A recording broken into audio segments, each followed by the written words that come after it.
దేవునిచే మిక్కిలి ప్రేరింపబడు ప్రియ సోదరులందరికీ కూడా దేవుని నామం పేరిట శుభములు. ఈరోజు మనము 4వ రోజుని ఈ తపస్సు కాలంలో కొనసాగిస్తూ ఉన్నాం. ఈరోజు అంశం ఏంటి అంటే స్వీయ ఆత్మ పరిశీలన. మనల్ని మనం ఎలా ఆత్మ పరిశీలన చేసుకోవాలనేటువంటిది ఈరోజు ఉన్నటువంటి ముఖ్యమైనటువంటి అంశం. స్వీయ ఆత్మ పరిశీలన అంటే ఒకరి స్వంత ఆలోచనలు, భావాలు మరియు చర్యలను పరిశీలించేటటువంటి అంటే నిశితంగా పరిశీలించేటువంటి ఒక ప్రక్రియయే ఆత్మ పరిశీలన. ఇది మనల్ని మనము వ్యక్తిగతంగా చేసుకునేటువంటి క్రియ. ఇది ఎవరో మనకి చెప్పేటువంటిది కాదు. మనముగా తెలవాల్సినటువంటి క్రియ అన్నమాట. ఇది మనం మరింత స్వీయ అవగాహన పొందడానికి మరియు మనల్ని మనం బాగా అర్థం చేసుకోవడానికి సహాయపడుతుంది. మన నిజ జీవితంలో దోహదపడుతుంది. ఆత్మ పరిశీలన వల్ల మనం దేవునితో ఎటువంటి సంబంధాన్ని కలిగి ఉన్నాము, మనము ఎంతవరకు దేవునితో సఖ్యతతో ఉన్నాము అనేటువంటి అంశము మనకి సుస్పష్టంగా తెలుస్తుందన్నమాట. అయితే దేవునితో మనం నిజంగా సఖ్యంగా ఉన్నామా లేదా దూరంగా జరిగిపోయి దానివల్ల జరిగేటువంటి పర్యవసానాల్ని అనుభవిస్తూ ఉన్నామా అనేటువంటి దానిని కూడా మనము పరిశీలించుకోవాల్సి వస్తుంటుందన్నమాట. అంటే దేవునితో ఎప్పుడైతే సఖ్యపడి ఉన్నామో అప్పుడు మనం ఎన్ని కష్టాలున్నా, బాధలున్నా కూడా వాటిని అనుభవించడానికి మనం సిద్ధపడి ఉంటాం. ఎప్పుడైతే దేవుడితో సఖ్యపడి లేమో, ఎప్పుడైతే దేవుడి నుంచి దూరంగా జరుగుతామో అప్పుడు మన కష్టాలు, నష్టాలన్నీ కూడా మనకి చాలా స్పష్టంగా కనిపిస్తూ ఉంటాయి. ఒక చిన్న ఉదాహరణ తీసుకుంటే బైబిల్‌లో పేతురు గారు నీటిపై నడుస్తూ ఉన్నారు. ఆయన ఎప్పటి వరకైతే దేవుడి వైపు చూస్తూ, క్రీస్తు వైపు చూస్తూ నడుస్తూ ఉన్నారో చాలా హ్యాపీగా, ప్రశాంతంగా నడుచుకుంటూ వెళ్ళిపోయాడు. ఎప్పుడైతే అలల్ని, తన చుట్టూ ఉన్నటువంటి కష్టాల్ని, నష్టాల్ని చూశాడో అప్పుడు ఆయన మునిగిపోవడం మొదలుపెట్టాడు. అప్పుడు మొరపెడుతూ ఉన్నాడు. దేవా, నేను నశిస్తున్నాను, నన్ను కాపాడండి అని చెప్పి మొరపెడుతూ ఉన్నాడనమాట.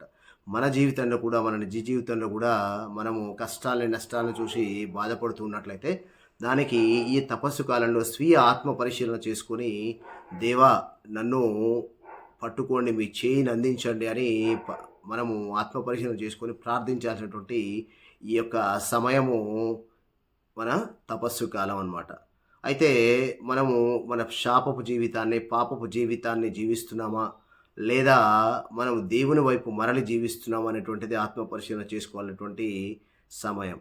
అయితే మనకి స్వీయ ఆత్మ పరిశీలన చేసుకునేటువంటి విధానం ఏంటి? ఎలా మనం స్వీయ ఆత్మ పరిశీలన చేసుకోవాలి? ఏ ఏ అంశాల్ని మనము పరిగణనలోకి తీసుకోవాలి అనేటువంటి దాన్ని ఇప్పుడు మనము చూద్దాం. మొదటగా ధ్యానించుట. మన ఆలోచనలు, మన భావోద్వేగాల గురించి విపులంగా ధ్యానించి దేవుని పరిశుద్ధాత్మ శక్తితో ఆయన సన్నిధిలో పరిశీలించుకోవాలి. ఏదో పరిశీలించుకోవడం అంటే మనల్ని మనం పరిశీలించుకోవడం వలన ఏ విధమైనటువంటి ఉపయోగం అనేది లేదు. దేవుని సన్నిధిలో పరిశుద్ధాత్మ శక్తితో, జ్ఞానంతో మాత్రమే మన యొక్క లోపల ఉన్నటువంటి దానిని మనము అంతర్గత పరిశీలన చేసుకోగలుగుతాం అన్నమాట. దేవుని శక్తి లేకుండా మనం పరిశీలించుకోవడం అనేది అంత సులువైన అంశం కాదు. కాబట్టి దేవుని శక్తిని, దేవుని యొక్క బలాన్ని మనం తప్పకుండా అనుభవించాలన్నమాట. అంతేకాకుండా మనలో మనము లోపలికి, ఆత్మలోకి ప్రవేశించాలి.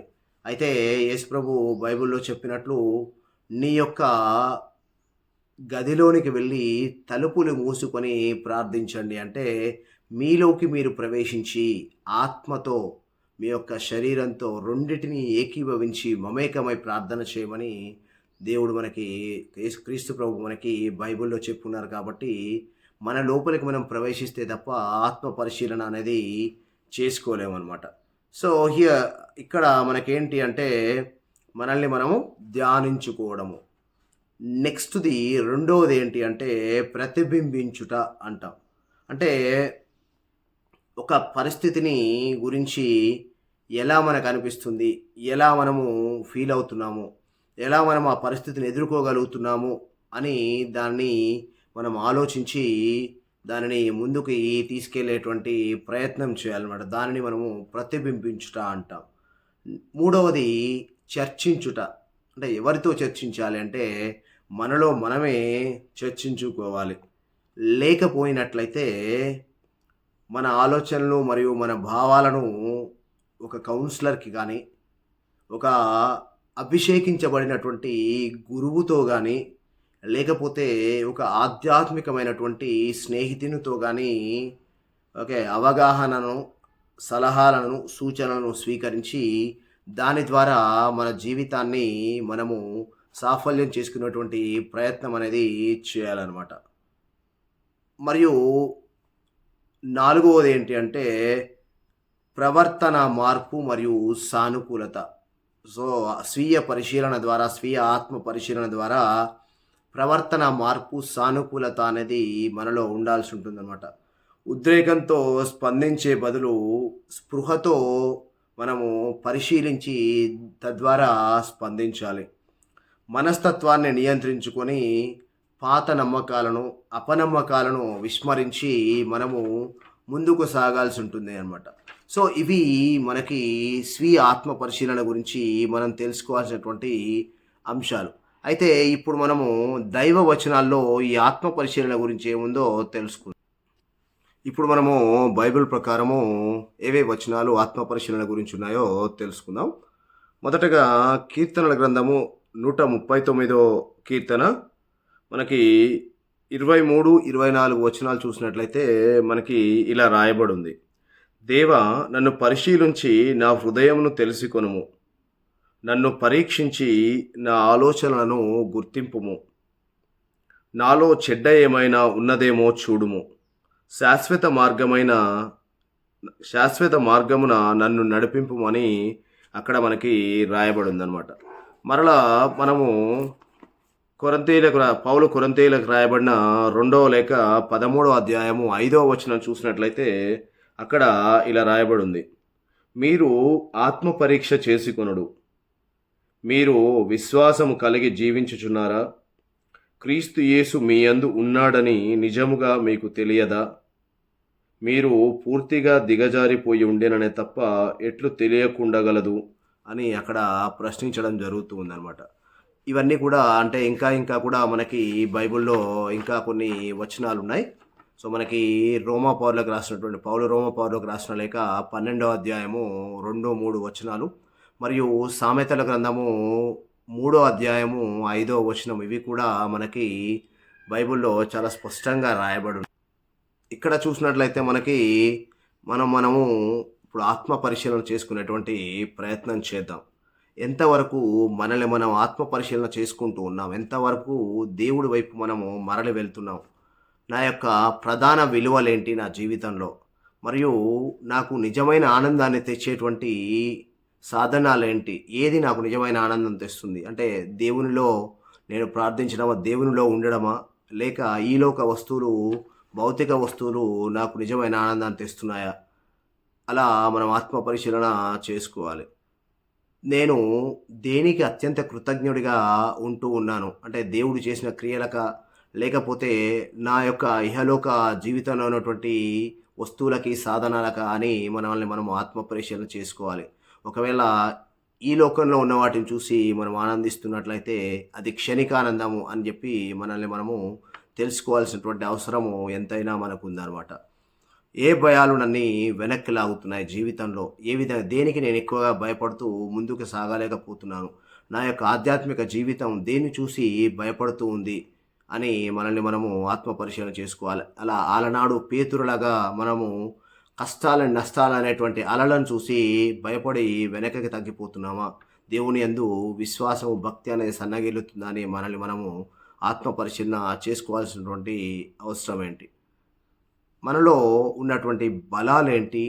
బలహీనతలేంటి? అవి కూడా మనల్ని మనము ఆత్మ పరిశీలన చేసుకోవాలి.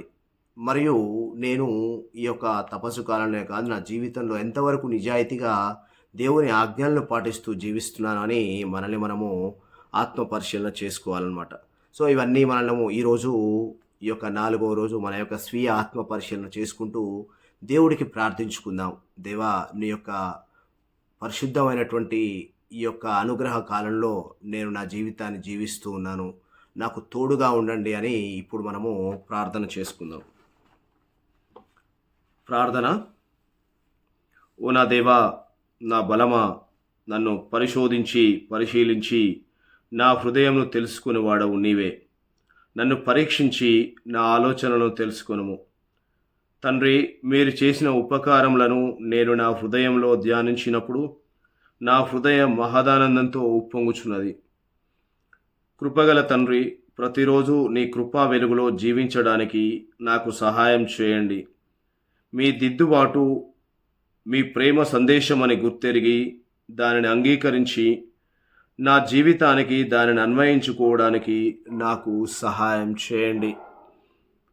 క్రీస్తు ప్రభు, మీ ప్రణాళికలను గుర్తెరిగి అడ్డంకులను అధిగమించి ప్రతిరోజు సానుకూల దృక్పథంతో ఎదుర్కొని తప్పుల నుండి వైదొలగి మీరు మాకు ఒసగిన మేలులకు కృతజ్ఞతాపూర్వకంగా జీవించే అనుగ్రహమును మాకివ్వమని ప్రార్థిస్తూ వేడుకుంటూ ఈ మనవులన్నిటినీ మా నాథుడును మీ కుమారుడైన దివ్య పరిశుద్ధ నామంన అడిగి వేడుకొనిచున్నాం తండ్రి.